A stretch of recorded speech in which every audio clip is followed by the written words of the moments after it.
Hari ini Presiden Jokowi membuka KTT ASEAN yang ke-42 di Labuan Bajo, Nusa Tenggara Timur.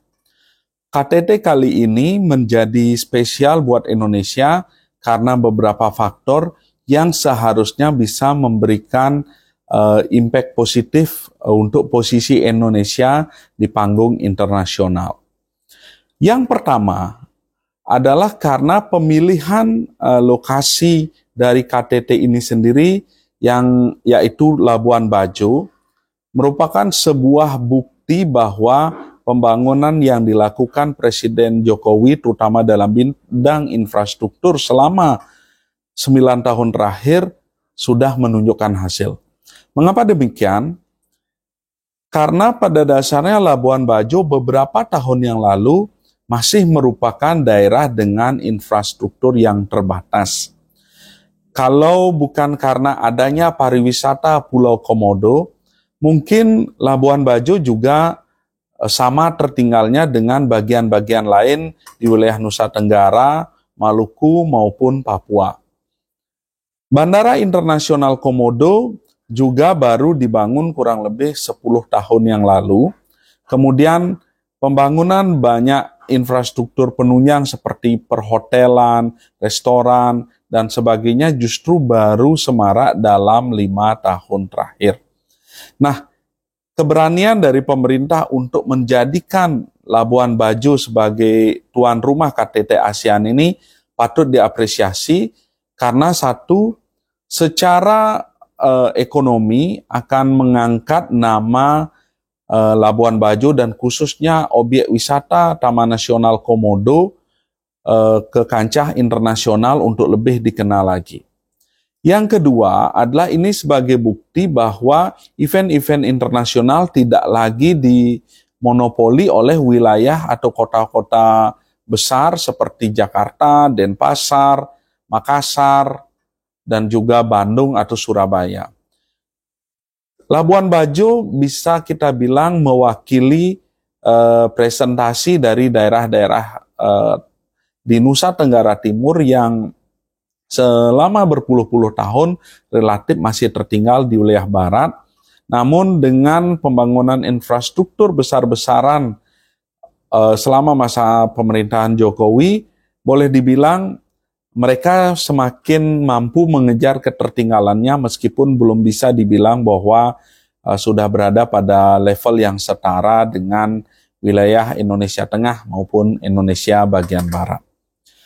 Kemudian momentum penting kedua dari KTT ASEAN yang ke-42 ini adalah Indonesia sebagai tuan rumah harus menegaskan kembali posisinya sebagai leader atau penentu utama di ASEAN.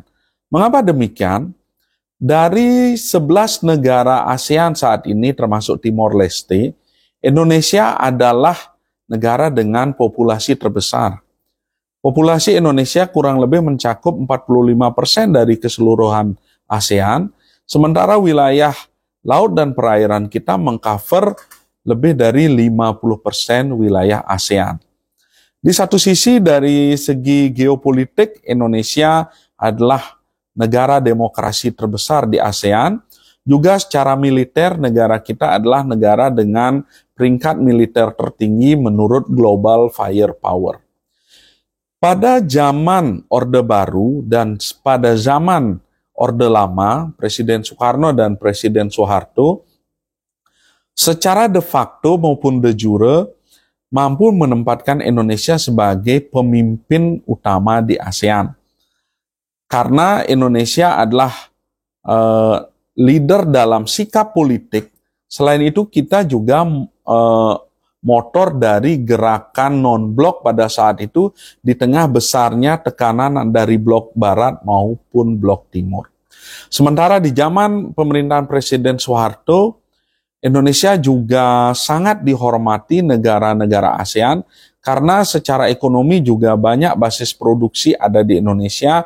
Misalkan Presiden Soeharto punya pabrik pupuk di Aceh yang mensuplai negara-negara Indochina seperti Thailand, Vietnam yang pada saat itu menjadi lumbung beras ya. Selain itu Setiap ada permasalahan, kepala negara dari masing-masing negara tersebut seringkali berkonsultasi dengan pemerintah Indonesia. Situasi sedikit berubah ketika memasuki periode reformasi, di mana posisi Indonesia baik secara politik ekonomi relatif mengalami kemunduran.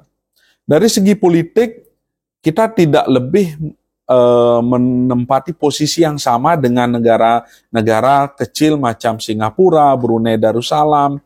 Bahkan ada kesan bahwa negara-negara tetangga kita seperti Malaysia, bahkan di periode pemerintahan awal Presiden SBY, bahkan berani melakukan manuver di wilayah Ambalat, maupun mampu merebut Pulau Sipadan dan Sipadan dan Ligitan yang sebelumnya merupakan wilayah Indonesia.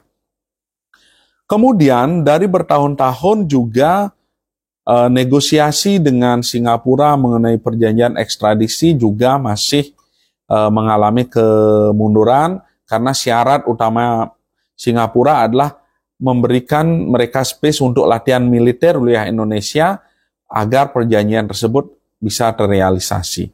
Nah, sehingga dengan momentum KTT ASEAN yang ke-42 ini, kita harap Presiden Jokowi dan pemerintahan Indonesia saat ini mampu menunjukkan wibawa yang lebih besar, pengaruh yang lebih besar kepada negara-negara ASEAN bahwa kita patut punya kebanggaan bahwa Indonesia adalah the real leader di ASEAN yang seharusnya mampu mengambil tempatnya dengan benar, tentunya harus didukung oleh dukungan politik, dukungan ekonomi, dan kekuatan militer.